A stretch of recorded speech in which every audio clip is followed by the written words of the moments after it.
and welcome back to the Joe to Go show with me, Joe Valek. We've got another very special guest for you today, Alice Dunn Ribeiro. Hello. Hi. How are you today? Oh, sorry. I'm very good. Yeah. Are you? Yeah, I'm excited to be here.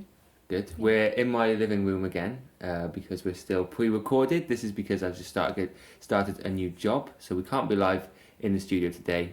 But it's nice to be here. It's nice to have you here. Thanks for coming along. So, as I always ask, who are you and what do you do? I'm a visual artist, painter, drawer, animator sometimes. At the moment, what I've mostly been doing is doing a lot of live drawing and painting, working on a series of my own as well. So, yeah, a few different fingers in some different pies. Similar visual pies. Well, it's good to be multi-skilled, for sure. So as you said, you're an artist, painter, animator, you sell T-shirts, you've animated music videos, animated documentaries, even designed a label for the exquisite Fox coffee beans. And you draw everything by hand. This is what really stuck out to me, because you've obviously incorporated technology into your work and into the process. But do you find it easier to get inspired when you work by hand? Definitely. I think all of my inspiration really comes from doing stuff by hand. Also, I feel like, often, if it's for a poster or something, or an animation or something like that, obviously you need to use technology nowadays. Well, I suppose you don't need to, but it makes it easier. It's much more convenient. But I end up sort of getting flooded with the amount of different possibilities and choices that you can make, and I get kind of overwhelmed by that, and I just feel like doing it by hand, I just see it so much more clearly. I can touch everything, I can move it myself, and I just find it a more natural way of working, really, for me. So you find that the limitation helps in a way? Yeah, kind of. It's a different sort of... I just like the tactileness of it and making it all myself rather than, I don't know, doing it, looking at a screen. It's just personal preference, I guess. Yeah, and it helps me limit. I need some limitations. I need something to work within. Otherwise, I just get a bit overwhelmed.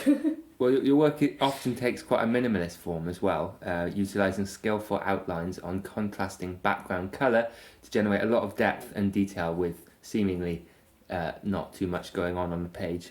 Someone commented that your work is economically beautiful, which I think is really, really cool. I find it very calming and peaceful and quite freeing to look at. Does it feel that way when you paint in that way? Yeah, definitely. I go somewhere else when I do it, and yeah, it's my favourite place, I guess. Yeah. I just feel peaceful and purposeful. I just go into my own world, and it's just a way of me kind of recording sometimes memories or moments or just things that I really enjoy and just putting them somewhere. Did it take you a while to arrive at this style, or is this something you've always felt? I think it's always been there, but I think it kind of took just having a bit more confidence to go for it and trust in what I really want to be doing. Just trust myself and my own eye, rather than worrying too much about if it's perfect or, that kind of thing, what other people are going to think of it. Just, I know that I like it, so there must be other people that like it as well. I feel like as a creator, when you're learning, it's quite easy to feel like you need to add and add and add. And then the more you learn, actually, sometimes you realise simple works better. Yeah, definitely. Knowing when to stop is key. For sure. It's clear through your works, especially the series of your sister, that family is very important and close to you, and a big inspiration as well. Your mum, Jessica Dunn, is also an artist, and your grandfather was the well-known performer and actor Clive Dunn, most famous for what? Dad's Army. Dad's Army, Lance Corporal Jones. Amazing. When I found that out, I was very impressed. But he was also a talented portrait painter, so it obviously runs in the family. But I want to know what it was like growing up in such an artistic and expressive family. Well, I have a lot of really fond early memories of learning through watching them. My mum's studio used to be in the house, so if you went up to her studio room, you could smell all the varnish. She works with oil, so there's a lot of varnish smells going around that as a child I loved. Very unhealthy smells to be inhaling, but just so nice. Yeah, can't beat it. Yeah. Yeah, my granddad had a studio at his house as well. He taught me how to draw a sunflower. I used, dry pastels and stuff with him. And yeah, just lots of early memories and very, definitely very significant to the way I work. I mean, my mum's great. She just, she's really, really proactive, and she's constantly, she works on like 6 pieces at a time sometimes. Wow. All abstract, and she's like a work machine in a really great way. She's really good at the Instagram stuff as well, which is amazing. Shout out Jessica Dunn. Yeah. And shout out, Mum. So you had like a lot of the space and freedom to experiment. Yeah, a lot definitely. as well. A lot of encouragement. From everyone in my family. My dad's side was the Portuguese side. They were more kind of like fishermen and things like that. But my dad's really creative as well, so they all love it. Does that side of your identity come into your work? Well, it's not really. I suppose it's just the Portuguese-ness of my dad's side of the family that's definitely a massive part of my identity.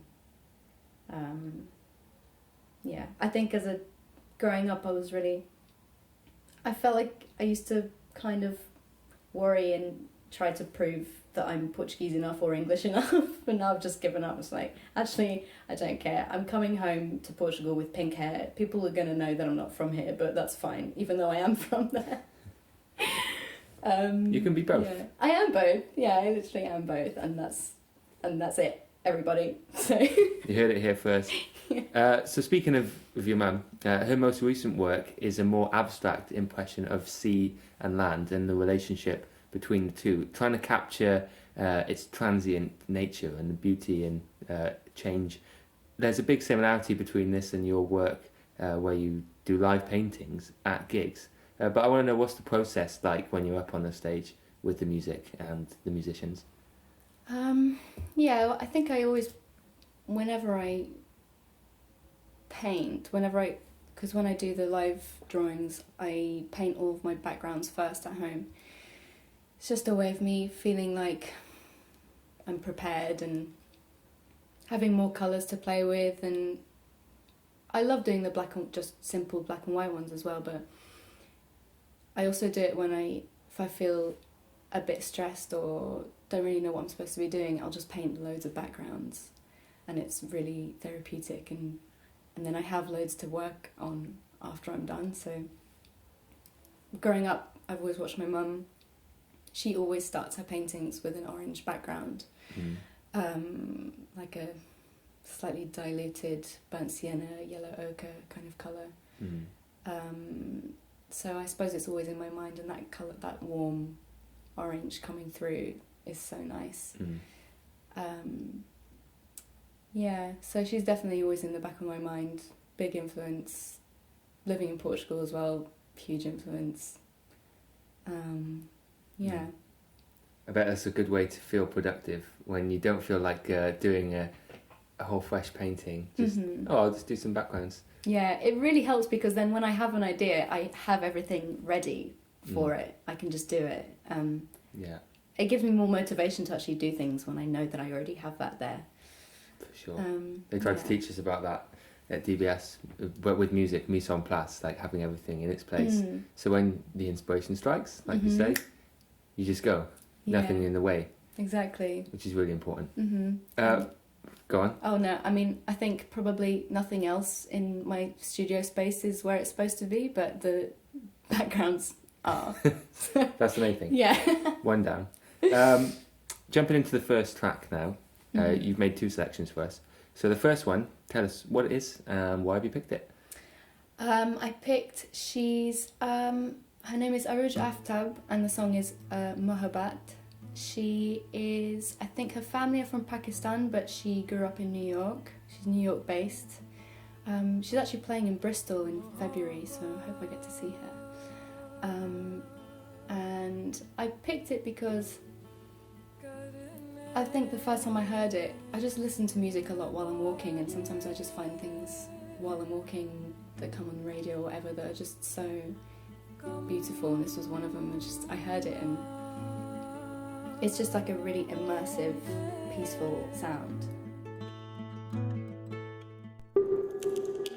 10, 20, radio.